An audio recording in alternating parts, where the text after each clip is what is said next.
It's the debut episode of the Phil1Up podcast with an exclusive interview with Pixelate Games. So sit back, relax, and get ready to go. It's time to one-up the show. Hello, everyone. Welcome back to the channel and to our first inaugural episode of the Phil1Up podcast. Just a little disclaimer before we begin. This is different from the other podcasts on the channel that will be focused more on developer interviews and other exciting topics. With that out of the way, we have a special guest today with one of the amazing devs from Pixelate Games, the creators of a promising new RPG that is now available on Kickstarter, Tales of Centropolis, which I am a proud backer of. And I had some pleasant conversations with them on Twitter, and I thought, hey, let's get them on the channel to talk about their amazing game.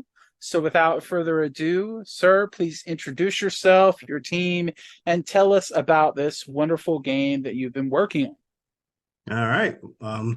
Hello, everybody. My name is William Suarez. I think most people just call me Will. With our game, it's two of us working on it.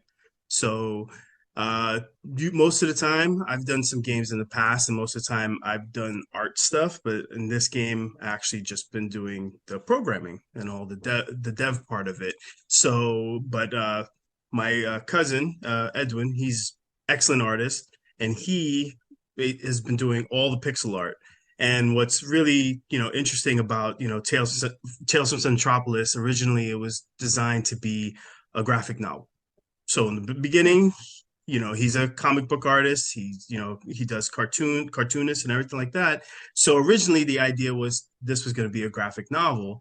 And then one day, we were discussing story and things like that. And I was like, I think this would be good as a game. Like, we should probably just make it to a game. But then the problem was that he didn't know how to do pixel art. I didn't know how to program. so we're kind of stuck in the middle where we're like, okay, now we're gonna do this. And then all of a sudden COVID hit, and we had a little more time on our hands to kind of work on that stuff. So we kind of just came together and have been working on it. I mean, we've been working on it even before COVID hit, but during that time we've just been, especially prior to COVID, it was a lot more learning. Him learning how to do pixel art, me going through tutorials on how to program and trying to figure it out until like, oh, it snapped. I think I understand this. So, but I mean, that's kind of the background of where, we came from and how it all started. But I mean, the idea was just to, make at least in this case, obviously you always try to make a game that you're going to enjoy to play. And then you're just going to hope other people are just like you and say, yes, this is fun. And we, we already had the characters and we had like the main idea. And we wrote a script. Oh my Lord. This script is gigantic. I think the last time I looked at it, it's somewhere in the 300,000 word realm. Wow, that is a lot of words. We wrote a lot, and that was not even like including all the like many things that the side characters say. So we have like a very big story that we want to tell, and we just kind of we just went for it. We said, okay, let's do it. And we've just been amazed by how many people enjoy it. They enjoy the artwork, they enjoy the style of the game, they just like the look of it. And to us, we were working in it like in a bubble where it was like only we knew, and then suddenly like everybody else knew, and so many people enjoyed it also. So we're like, all right, I think we're onto something. Let's just let's push forward. But I mean, I could just keep on rambling. But if you have specific questions about Centropolis, I could tell you, or any of the specific stuff, you could just let me know. Well, that's pretty impressive. What kind of work has he done? You said he did comic books. Is there anything that we would know about that he's worked on? I mean, you would have to ask him because I don't know every little detail on his resume. I know at one point he did some animation stuff at MTV. I know he did. Cool. It was back in the day. He did he did a lot. He did some stuff. He never. I don't think he.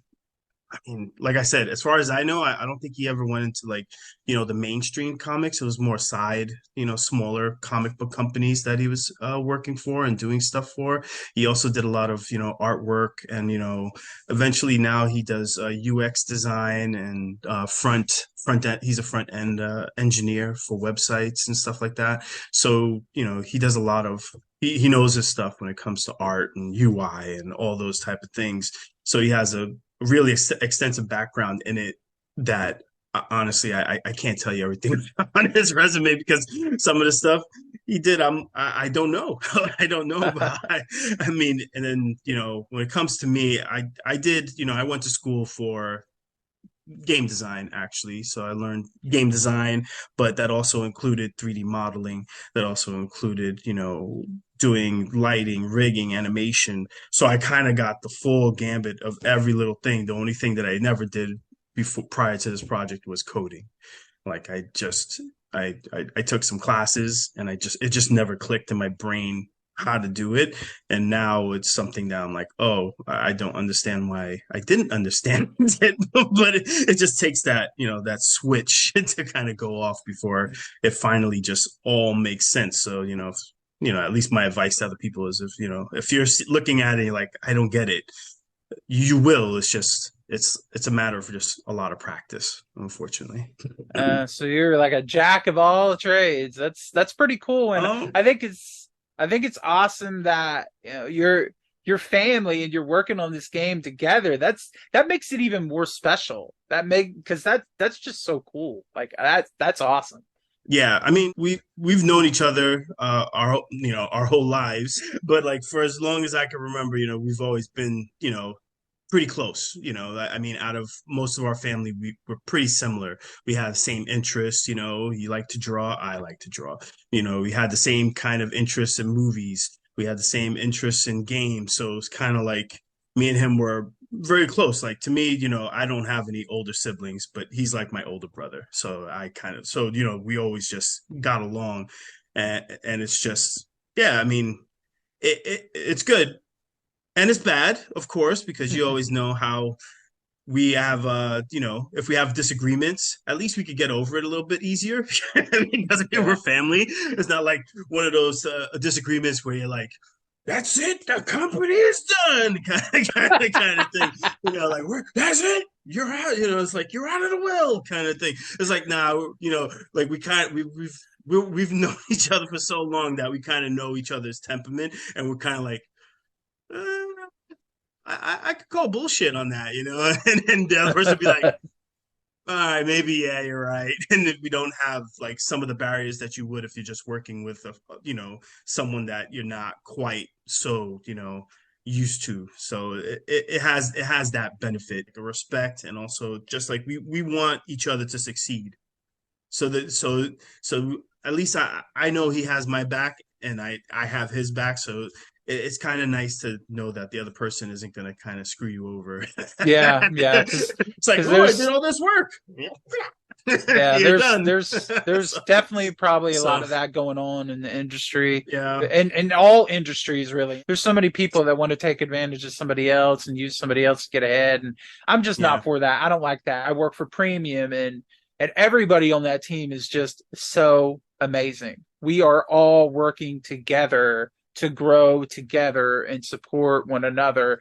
And when you right, do it like that, it's so fun. It doesn't even feel like work. And yeah, there's going right. to be times where you get a little irritated, a little frustrated, and work overload piles on you. But at the end of the day, you have a team that has your back, and it makes Right. whatever roadblock you go through so much easier than having to work with someone that is literally talking shit back about you behind your back. Like nobody wants to deal with that. So uh, so I definitely agree with that. yeah, that is true. I don't have, don't we don't really necessarily have any of that kind of, we're like, Yeah.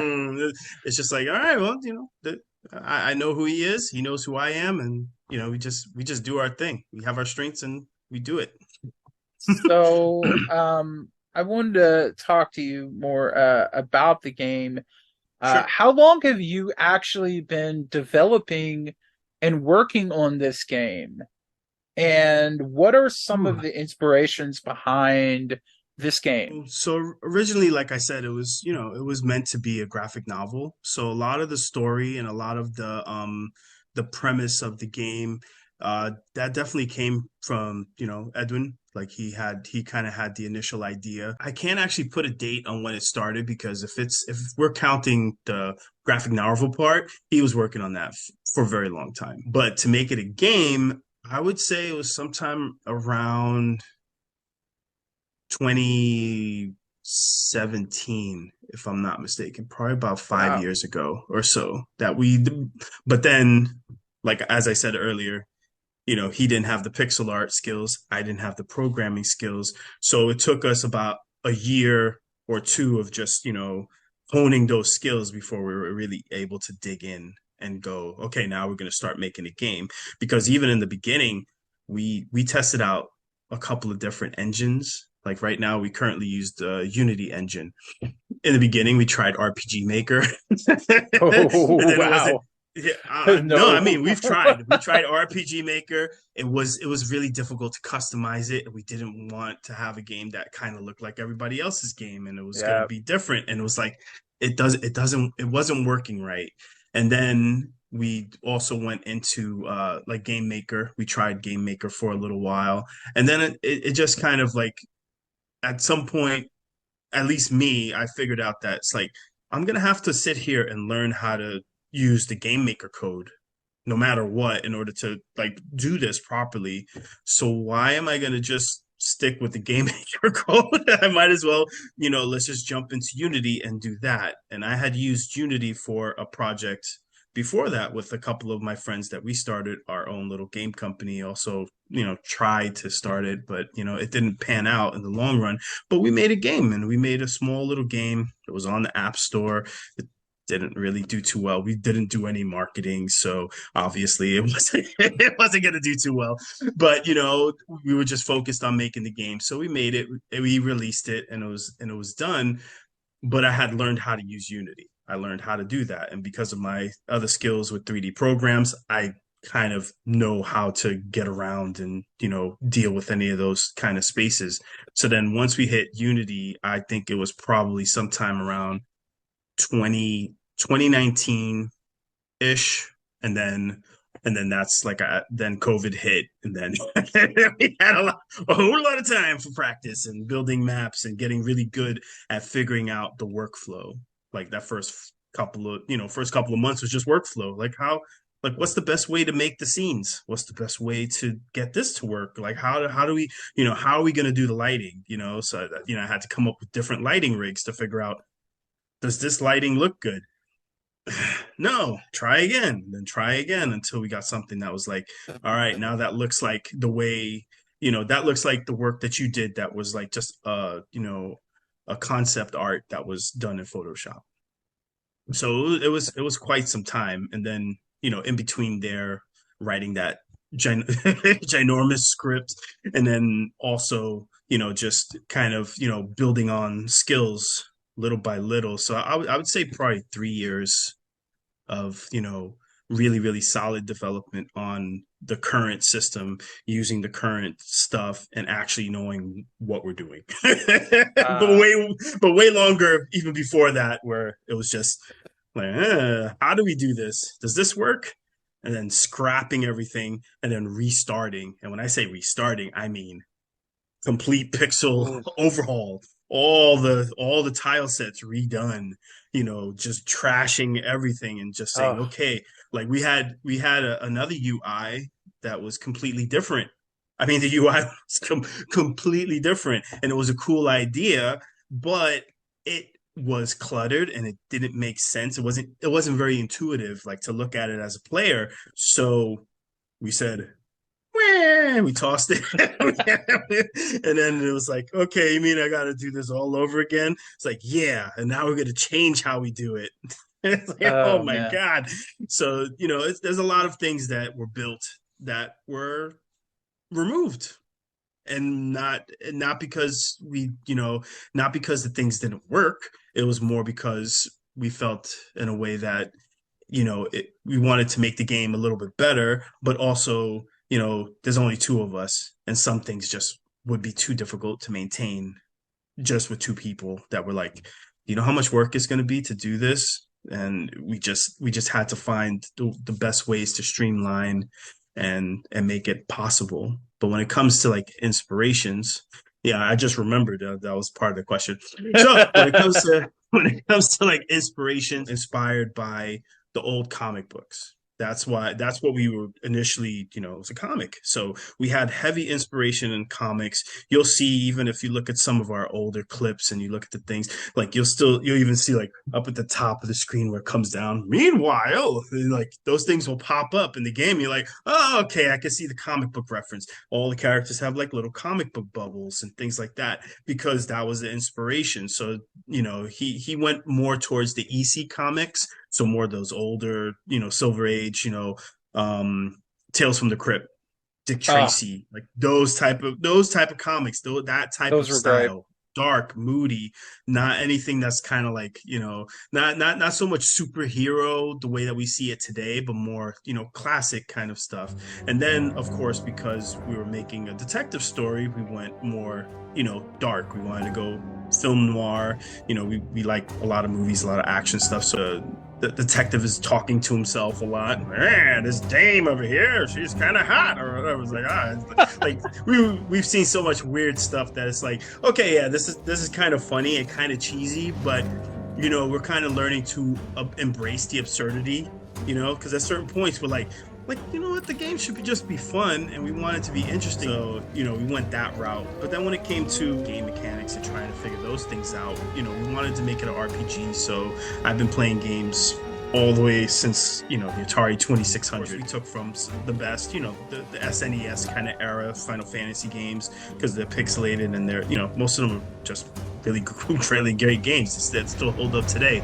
And then there were certain things, we wanted to have a quicker fighting system, and I'm a huge fan of the Tales games. So any of the Tales series. Yeah, so I'm like, oh, when you play some of those early games, they're nice, they're quick, they're snappy. Like we had a game before this that we were thinking of making. We were going to make a beat 'em up, but then we just said, you know what, let's just, let's make the combat like the beat 'em up that we were thinking of doing, and then we kind of kill two dreams with one stone. That's why the combat is a little bit more Tales, like a little bit more River City Ransom kind of feel to it also.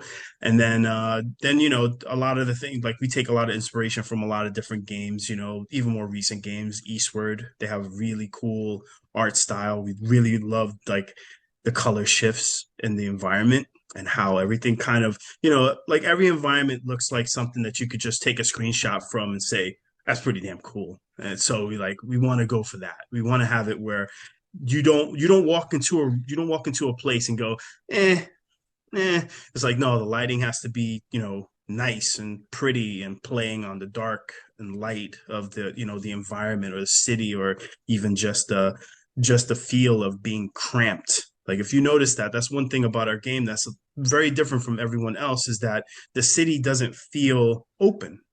If you've ever seen a pixel art game, sometimes you'll see it and everything seems a little bit too far apart. Everything seems too clean. Everything seems a little bit too like empty. But our game is cramped. Our game is like, we piled everything on, and we grew up in the city. So I grew up in New York City and Brooklyn, and he grew up in Jersey City. So right across right across there. So it's like, you're on top of each other. I didn't have a backyard where I didn't have like room next to my house. There was like your building, next building, next building, next building. So it was like there was no room. So we wanted that cramped feel to the way to the environment. So there's a lot of different things. I mean, we have from movies like Metropolis.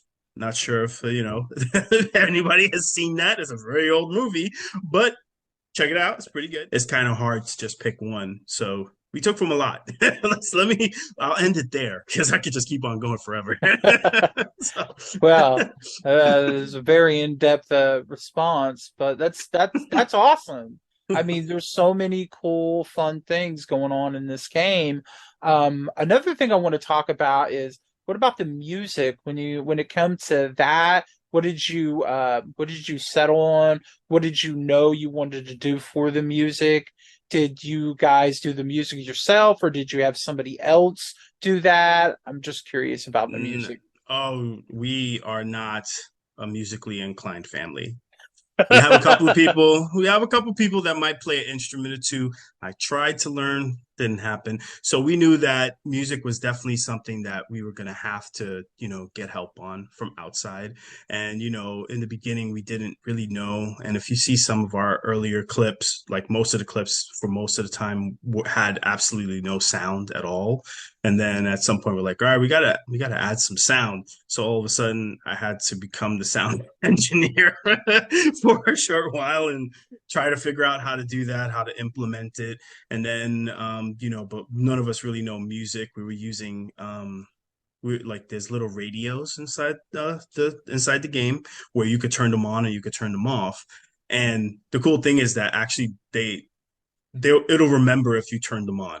So if you walk into a room and you turn it on and you leave, when you come back in, that radio will still be on. But if you turn it off, the radio won't be playing anymore. But most of that is kind of like music from because the game takes place like 1920s, alternate 1920s. Those we got like royalty free music from from the 1920s or earlier, and we just took sound bites from them, and then I had to make them loop, and then that's what's playing. And then besides that, the music we're still working on it, but we had our good friend Megollyen. I hope I'm saying that properly because he has like that's his name online, but his real I don't know if he wants me to say his real name. So I didn't ask permission, so I don't want to out his real name. He's like, no one was supposed to know my secret identity. But what I'm saying is that so he's working with us, and he gave us the music for the trailer, and then now we're working with him to get the sound. I'm not sure if you're familiar with like the Yakuza games by any Yes, chance. Okay. yes, yes, So Yakuza. so the way that we want the world to be is that like when you're walking around in a Yakuza game, you don't hear game music unless there's something there that's making the music. So if you walk by the store, the music is playing. If you walk by this store, different music is playing, but you're never going to just hear the music playing like a normal RPG where it's like it's the sewer and it has like a whole melody just for the sewer. So we're going to go away from that route. That's why we have like the radios, so you hear music because it's coming from an actual physical place. Now if you walk into one of our shops, which we have a lot of shops and things like that, you'll hear like we're going to probably have melodies for those shops, and that will be like this is the music that's happening in this area. But when it comes to the rest of the world, then we're going kind of more of a Fallout direction.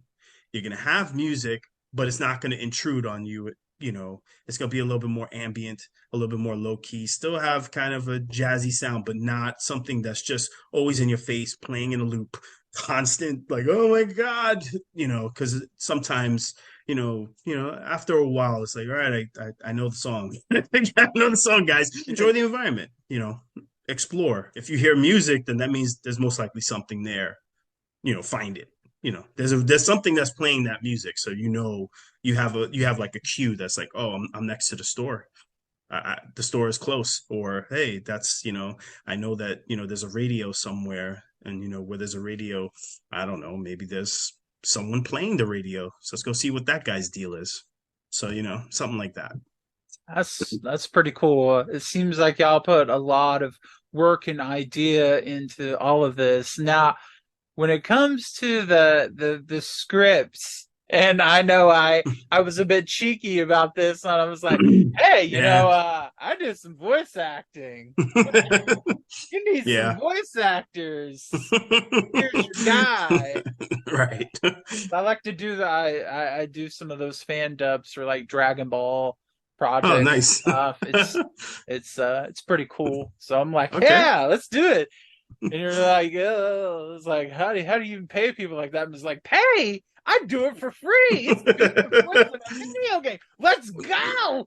Yeah. No, we get that. And I mean, there's plenty of times where people have, offered free stuff and say, we're gonna do this, we'll do it for free. Well, I don't mind. I'll just do it for exposure. I'll do this. And we're both artists when it comes down to it. So, he's done art his whole life. I've done art, I didn't get paid for the art I did because most of it was either through school or through learning or some types of stuff. So, I never ended up getting a job like where I just got a chance to, make 3D models or anything like that, which would have been cool, but it just didn't happen that way.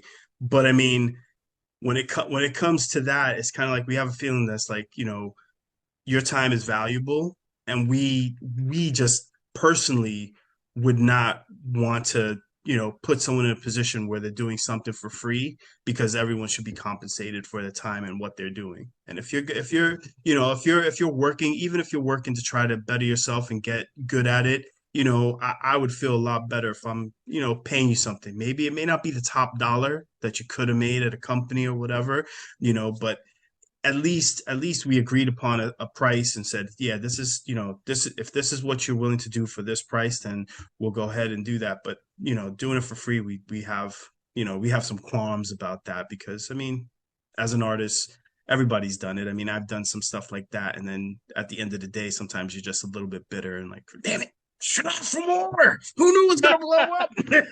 You're like, who knew I was gonna do that? And I was like, damn it, I should have asked for more money. But at least if you're like, nah, I got paid for the job, it was a job. All right, fine. Then usually there's no hard feelings, and people will be like, yeah, okay, yeah, we can work with you again. That's no problem. But if we can't pay you, we feel really, it's just, I think it's just a pet peeve of artists. I'm like, I get that, and I respect that. I honestly really do. But yeah, it's really cool what y'all are doing, and the fact that thanks. you've been working on this so much when you're a family man. You got kids. He's got kids, and Mm-hmm. that eats into a lot of time. Like, how do you work around that when you're trying to make a game and everything? For a while, I actually had a night job, just because then there's school, so I sleep during school time, and then after school I'm able to kind of hang out and do stuff if I'm not a complete zombie and have to sleep because I'm not all there. But at nighttime, having a nighttime job is pretty easy, because typically, most of the time all you got to do is stay awake and do some work, but your job is you really to stay awake. So I was able to work on the game while there and just kind of, power through and get a couple of hours in there. But yeah, you have to find the time. It's kind of like, it's if it's important to you, then remove other distractions that you normally would have. I don't know the last TV show I saw. Let's say that. What's that darn show? The one with the dragons on HBO. Game of Thrones. Game of I never Thrones, seen an episode. I have no idea. That time was all working. I have no idea what happens in that show. I tried to read the book a little bit, and then it was jumping too much, and I was like, oh man, I don't even know who's who anymore. So I kind of lost track of it at some point. And then unfortunately, yeah, you do sacrifice a little bit of the family time that you could have. Sometimes there's days where it's like, oh, we're gonna go to the park, and you're like, I have some work to do, so I can't go to the park, but later on, I'll hang out or do something. And since my kids, are turning into little gamers as well, it's like, all right, we'll play some games when we get, come on home, and then we'll play a game together or something like that. But yeah, there's always sacrifices to make, unfortunately, and it's just, where do you want to put the effort? You may not play as many games, you may not watch as many TV shows, but at the end of the day, if you have something to show for the time, that has some value to it. We came to, conclusion that we want to make it and make something that we could always show our kids and say, look what we did. So that maybe we could inspire them, so that, a lot of people don't believe that they can do stuff. A lot of, even my daughter, my kids would be like, oh, I can't do that. I can't do that. And I always try to push them out of that comfort zone and say, you have to try. Do it. Just do it and try. Sometimes they'll like it, sometimes they won't. But, as long as I have a feeling, as long as you try, then you've pretty much succeeded, because life doesn't stop, and life won't always go your way, but as long as you're always just, moving forward and trying, and you don't just like toss your hands up in the air and say, all right, life, that's it. I'm kind of done. I know I got another 30 years here, but I'm done. You know, That honestly, that sounds like it's like, me for most of my life. Yeah. I uh, mean, yeah, you're speaking the truth, brother. I definitely agree. I wish I would have did more of putting myself out there and not be so, throwing my hands up and just walking away. But yeah, but I think that's awesome. that's the thing though. You always have, no matter what, you're still alive. So there's always time to change and kind of, flip that switch. So it doesn't Hmm. make a difference. Like I thought about it this way at one point where I was like, I want to learn how to play guitar. And I'm like, okay. But, a lot of people would think I'm too old. Like that passed me by. I'm not going to be able to learn how to play guitar. But in my mind, what I thought was like, you know what? I'm going to be alive in 10 years. I could be alive knowing how to play the guitar, or I could be alive still thinking about learning how to play the guitar. So that's what it comes down to, really. It's more about your mindset and how you frame it in your brain. It's like you saying, oh, there was so many things where I could have put myself out there. It's like, okay, so let's say, in 10 years, you could still be the guy who's sitting there thinking, man, I should have still put myself out there. Or you could just start putting yourself out there now and then be the guy who said, you know what, maybe it didn't work out, but damn it, I did try. I tried my ass off. And, it didn't go my way, but you know what? I'm still going to keep on trying. And then, so because you're not, it's not over. The game isn't Yeah. over. And that's a lot of people see it as like, it's too late. And that's that's a pet peeve where it's like, it's never too late until you're in the ground. That's it. Yeah. Then it's too late. Yeah. Then it's And too late. my mom and a lot of people always told me it's like, we're never promised tomorrow. We don't know what's going to happen. So you should live life to the fullest. And I know it's kind of like cliche. It's one of those old time sayings, but it's true. It really is. You can Mm-hmm. either live like you're dead or you can live your life to the fullest like you're actually alive. So, Yeah. So so that's definitely some wisdom to definitely take with you. Now I wanted to talk a little bit. You said you like to play games with your kids. What kind of games do y'all like to play when you have the time to actually play with them? I don't know if I could tell you some of the games they play because their mom doesn't know and she might get upset. It's like, Yeah, why are you playing such violent games? It's like, that's why you just say, well, "Oh, like, we playing Mario Kart, Mom. We playing well, like Mario they, Kart." like this, I mean, there's a lot of games that we will play. I have a lot of games on through Steam. So, I mean, one of the games that they played, recently for hours that they seem to love is that Gang Beasts game. And I'm like, I played it. I don't. It's like a fighting game, but everything is like a gelatinous blob, and you pick people up and toss them. And it's like really it's an interesting game. But I mean, right now they've played it so many hours that like if I play against them, I actually have a challenge trying to beat them. They're pretty damn good at it. And Wow. my daughter's only 7 and my son is 4, and they just like they'll go to town. And then recently, they've also been playing Man Eater. Very probably not the. It's like whether you're the I shark the shark RPG eating everybody. eating people, and they seem to be enjoying that.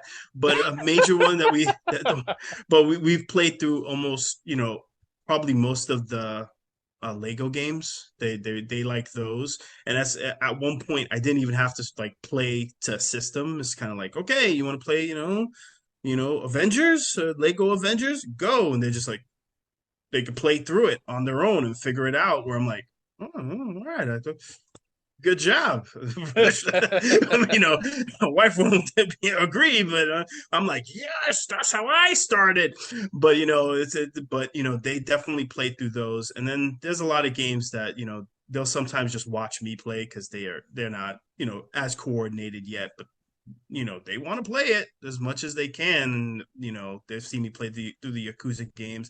They see me play through most of the a lot of RPGs, and I'm always like if you got to learn how to read if you want to play the game. So I'm like trying to toss in like making them do homework. It's like, all right, you want to play, you got to read everything that they say on the screen. It's like, man, that conversation took a half an hour, but at least you got some reading practice in. But yeah, no, we play, sometimes it's kid friendly games, but every once in a while there'll be a game there that even I'm like, this. I really I hope don't they don't think I have should not. have put in GTA. Why did I put that in? Nah, we haven't gotten that, but sometimes it's like, like I hope they don't have nightmares, because I have played like games like Little Nightmares while they're sitting there watching, and they're like, Oh yeah, and I'm like, that would be. that's okay. Like, like, but it's fine. Look, I'm okay. And then they're like, then they just watch the character die, and they're like, no, like, I got to That's do it so again. cute. Now I That's got to so do it cute. again. Check this out, and then they have to freak out while they watch me play it again. So, but yeah, we I play a lot of different games, so they end up seeing a lot of different games. But well, my daughter, she really likes Minecraft also, so that's That's another one. But that's yeah. cool. I want to bring it back to the Kickstarter. So, what made y'all want to start a project on Kickstarter? Were there other options that you were looking at?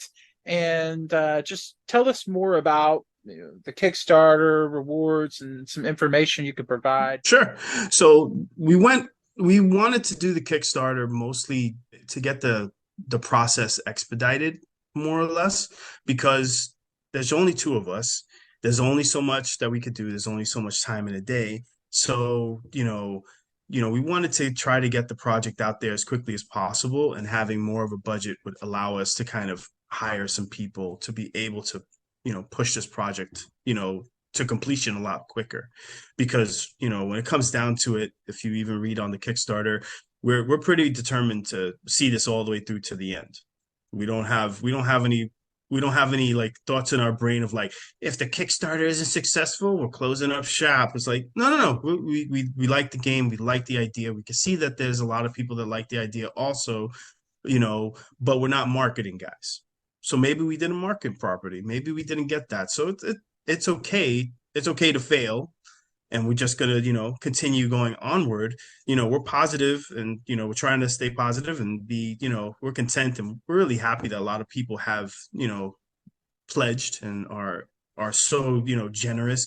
I mean, it's amazing, especially with the communities where we go in, and I've been tweeting to like almost every single person that follows us, because once you're on any kind of social media, for some reason they decide to, it's like, oh, I follow you, but I'll never see your post is all the way gone, and I've never seen it. So, it's like, all right, well, the only way is to DM every single person. And we've gone out there and we've asked people to share it. And it's like so many people were so supportive and so, gracious to actually take the time to share and retweet. And it's like, wow, that's it's more than we could have ever expected and hoped for. So it's kind of like, we're like, hey, no matter whatever the Kickstarter does, I think we built like a pretty cool community around people that that we've now met, and who are kind of like our allies in some way or form, that we're like, we appreciate it. We didn't really like look into different types of things. We just said we were just going to go with Kickstarter because it's kind of like the one that most people know, and we just said, all right, we're just going to do it. And the pledges were just mostly so that we can, like I said, expedite it. Hire some people to help with animation, hire some people to help with making all the cool character portraits that we have on the thing. I've even done some of the pixel art in the game, not so much that, more like smaller background stuff where it's like he's handling so much pixel art that all of a sudden I'm like, I need a light designed.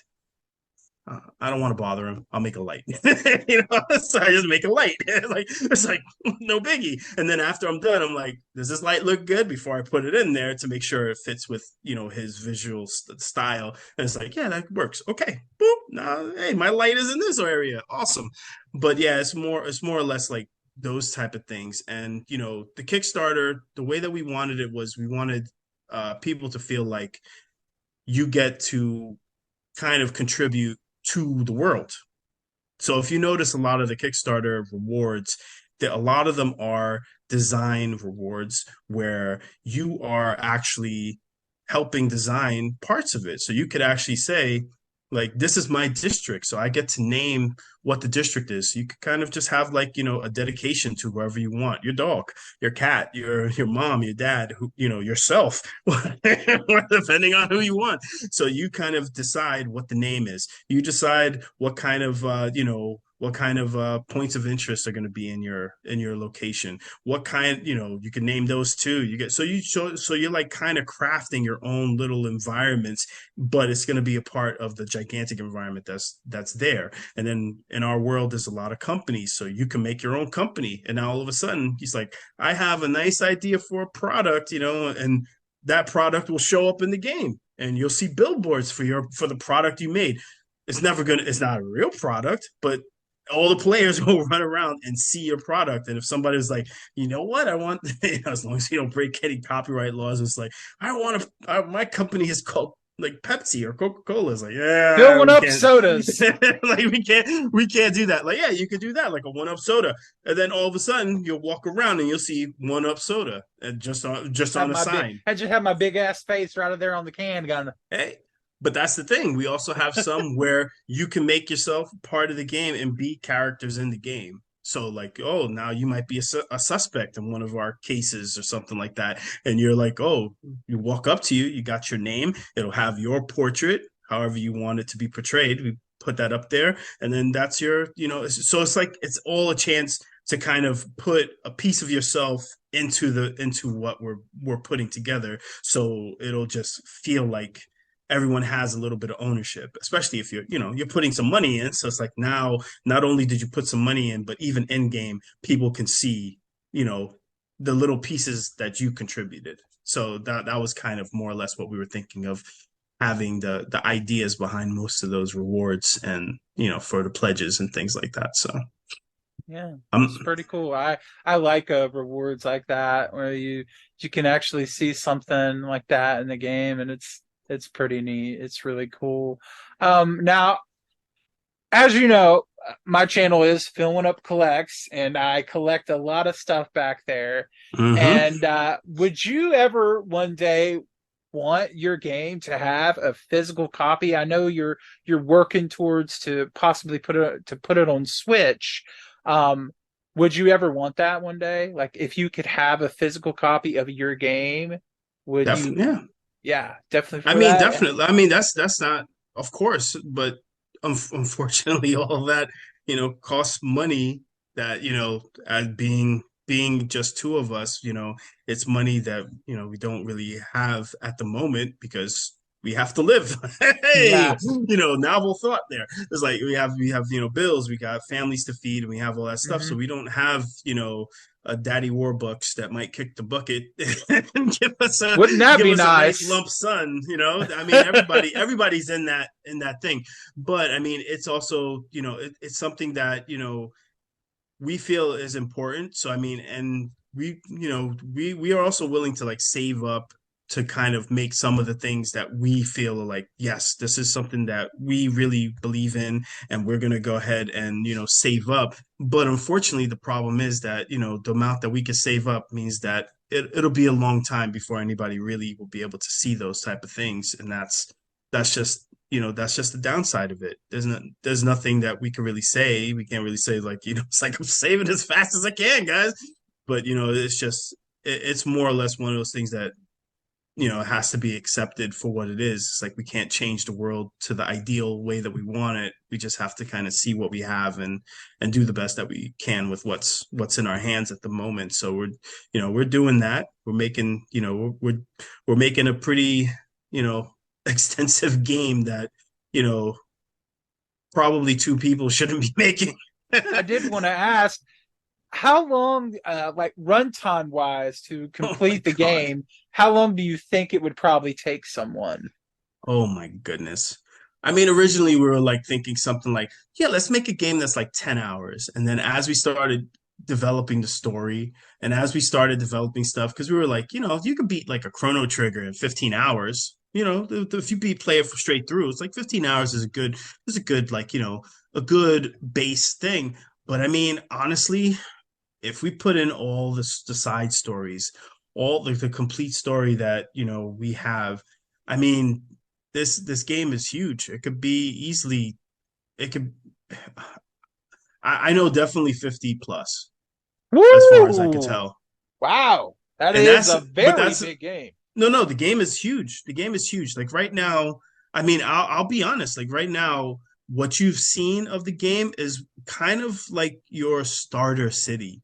We haven't really gotten into the bigger parts of the city, and then these cities and these little extensive areas are big. They have quite a few things. We have quite a few areas where we're gonna have things for you to like just say, if you like to loot and you like to find the secrets and explore, we're gonna have a lot of different areas where you can go into those things and just look.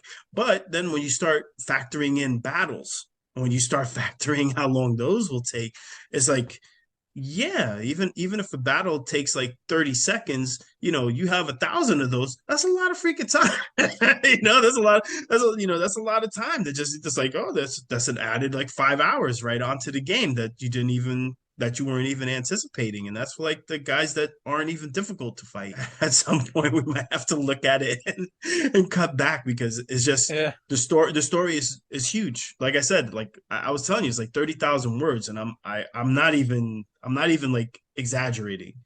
It's Goodness. probably actually undercutting it, because I think the side content was somewhere around like 150,000 by itself, and then the other stuff, it was 200 plus, and then there's still stuff that we have to rework and finalize. So I see that going as high as 250 maybe. Wow. So it's not we have it's ambitious. I mean, it took us like 9 to 10 9 2 months to a year just writing script, going over it, looking at it, and then trashing a majority of it.